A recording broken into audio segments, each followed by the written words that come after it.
Some historians state that that they changed their religion from worshipping goddess to gods, also because they became more, like you said, aggressive, more living in more territorial societies, right. from nomads to sedentarian settled. people. When they became settled, the man had much more importance.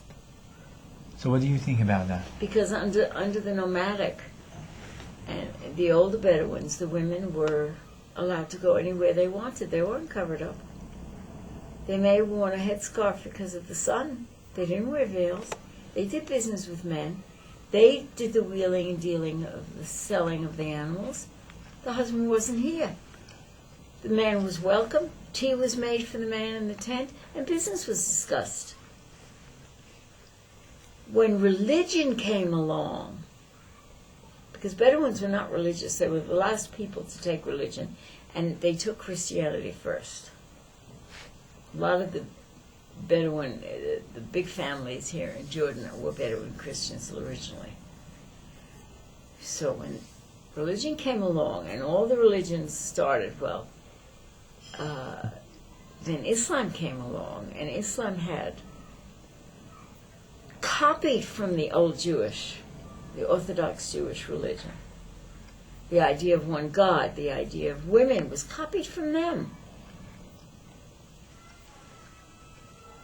And then, of course, depending on who's there to interpret it, or who's there to write the book, the hadith, or who's there to read it and explain it, puts in their own personal stuff. Okay? He doesn't like his wife's face. He had an argument with his wife. She's got to be covered up. Then I don't have to see her. So all women are covered up. It's nothing really written in the original. I mean, the Jewish women didn't have to cover up. They had to cover their hair. But they do not have to cover their faces.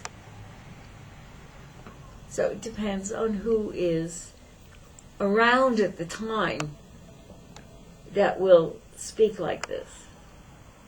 You know? And so do you think, how do you think that the society will be here in Jordan more able to accept man femininity or women masculinity, to get out of those well, images? You have women in government, and they're trying to get more women in government, and the king talks about, I mean, look at the queen. If the queen can be active, then why can't other women be? And not valid. So there's a lot of talk about, women, and when a woman loses her husband, then she has to take over. So they are helping women. They have microfinance if a woman wants to go into the thing. And that's how it started here, was through the women who lost their husbands, trying to help them try to raise a family and earn money for them, because nobody in her immediate family would help, and maybe she didn't want the help. She wanted to do it this way. So through these women, they started going more out and talking more about the fact that women can do it. And what about effeminate man? Have you heard of that kind of man here in those tribes here in Wadi Rum or around? Well, I don't deal only with the tribes in Wadi Rum, because number one, Wadi Rum is only one tribe, and it's not an original tribe. Yeah. It's not the Beni Sakar from Madaba and the Beni Hamida. These are original tribes from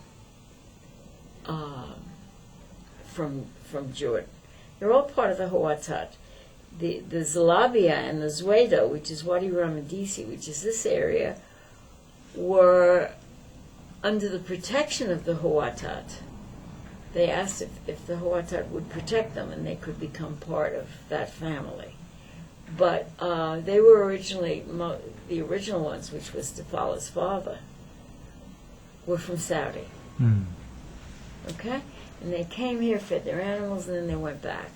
But they were the last people to grab religion. Bedouins didn't grab religion right away, because Bedouins don't like to be controlled by anybody. So they were the last ones. And of course, most of the ones who do practice Islam even in Wadi Rum, they are not. There's, like any religion, there's the real Christian, the real Jew, and then the real Islamist and the real Buddhist. Real, by real, I mean someone who will live the religion 24 hours a day. Not only on the day of prayer, and not only because they have tourists or because of something else. They are truly religious 24 hours a day. That's what I call the real religious people. The others are religious for other reasons. And also there's a big push for Islam, and a lot of that push I've been told by families that I'm friendly with. See, a lot of people talk to me about things which I kind of like because I learn from that. You know? I don't ask them to tell me anything. But they tell me things about life here and how this started and that started and what this means and that means. And what I've heard is that there is a push for Islam, and a lot of it is being done with money. They're paying.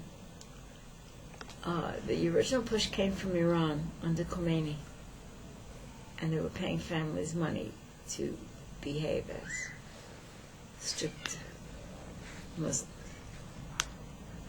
And if you had 10 children, you got 100 JD or whatever the exchange was per child. It was easy to say yes. Because what I'm finding out here is the same with all religions. There are true Christians, true Jews, and true Muslims.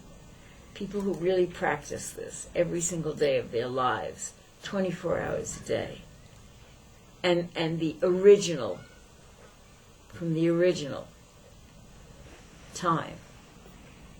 Not those who suddenly became, Christians go one day a week to church and they say they're good Christians. What's a good Christian? It isn't just going one day a week to church. It's the same with all religions. All religions are the same thing. But I had heard that a lot of money was being given by Iran to make Islam stronger. And so this is mainly about those questions about masculinity and femininity, images, like you said, are mainly about politics in the end. Well, in the end, everything becomes political. Even religion has become political. So whatever you start out with, it ends up being political. And then you can carry it even further with politics. Well, now in the United States, you have a lot of women in politics. You have women in politics in many countries. Europe, look at Merkel. She's fantastic in Germany.